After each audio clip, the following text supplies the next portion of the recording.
as we head towards the 15th of March, the next budget, we're sometimes asked, actually increasingly frequently asked, do you think there'll be any change to capital taxation? Now, we know we've had quite significant changes to income tax and corporation tax. Income tax more in the case of no change, but freezing of allowances.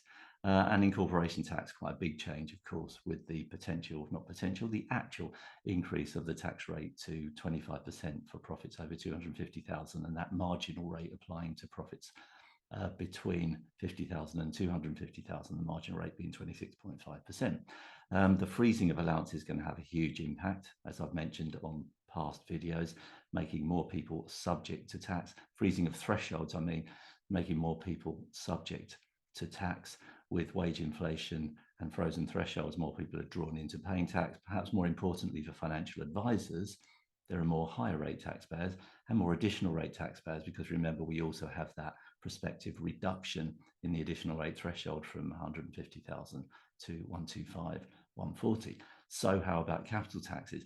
No real changes we've had there, except for that one actually quite big one with the reduction, significant reduction of the annual CGT exemption from 2023-24 tax year, dropping from the current £12,300 to £6,000, and then again down to £3,000 in the 24-25 tax year. But aside from that, any changes to capital taxes expected? My answer, no, not expected. Why? Well, because we've had proposals for tax change made by the Office of Tax Simplification, which of course no longer exists. Changes to capital gains tax, quite radical changes proposed there, and to inheritance tax, both of which were not proceeded with.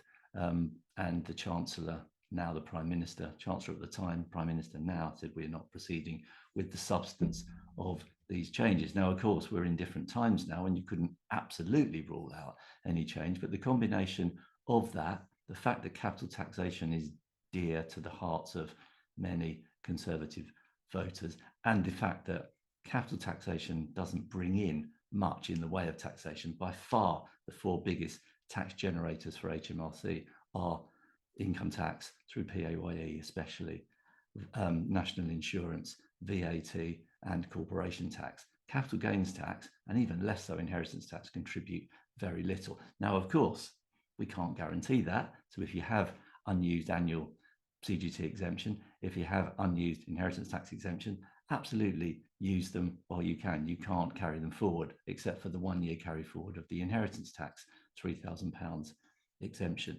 Are we expecting a wealth tax? No, definitely not under this government.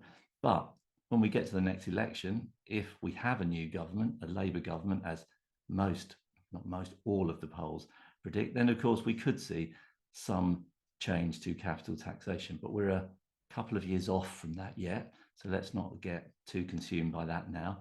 Carry on as you were with your inheritance tax and CGT changes. Keep an eye to the end of the tax year, of course, and if you're going to do something and you are slightly worried about any changes being made to the availability of the strategy that you were going to adopt in the same tax efficient way, because of a change that there might be in the budget, then maybe do it before the 15th of March as opposed to the 6th of April. But honestly, we don't really foresee significant changes to capital taxation. So do what you were going to do ahead of the tax year and feel relatively, hopefully not famous last words, reassured that there probably isn't going to be massive structural change to capital taxation in the upcoming budget on the 15th of March. But if there is any change, and if we hear any rumours, that strong rumours with foundation ahead of the 15th of March, we will be making you aware of those rumours and our views on them ahead of the 15th of March. And of course, we'll be covering the budget